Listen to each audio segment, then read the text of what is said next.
If you're a product manager and you want to get into leadership roles, you want to lead bigger and bigger teams, here is how you should go about it. And by the way, if you're looking for your next product management role, use the link in the description to schedule a time to speak with our team. It's a little bit of a chicken and egg problem because you need leadership experience and people management experience in order to get into these director roles and head of product roles. You can't get those roles without experience. So as always, you're going to have to create situations where you can lead a team. Now, how are you going to do that if you don't actually have any headcount allocated and you are maybe an L6 or some level where there is no actual direct reports? The first way is on the job. One way to do this is to look for people in the broader cross-functional team who exhibit traits of a product manager. These could come from sales, marketing, program managers, project managers, really anybody who has a bit of a burning desire to join the product team, who wants to be closer to product management, someone who takes ownership, someone who's proactive. Why not pitch them on perhaps working with you as a product manager? Usually this is in the form of a rotation. Sometimes it can be done as a supplemental after work effort, meaning this is something that they do on top of their usual responsibilities. In order to convince your manager and perhaps your skip, you're going to need to approach your manager with an org chart planned out. Your manager is there,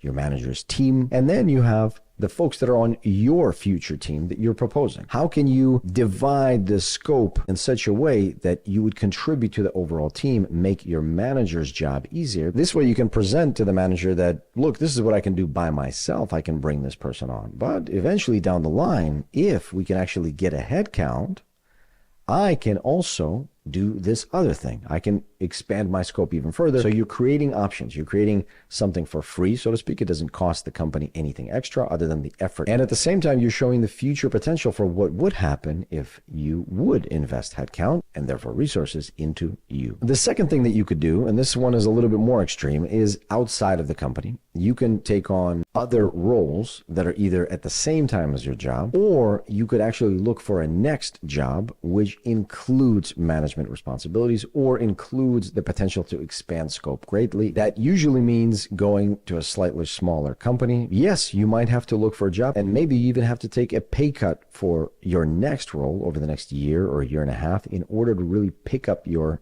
leadership experience, your management experience. And now you can check the boxes and you can apply now for bigger companies and bigger opportunities. Those are really the big two buckets of how you could pick up leadership experience when you don't have it. And the third one is you run a startup. And then, yes, you bring on people. You can bring on volunteers. You can hire depending on how much you've actually built this out.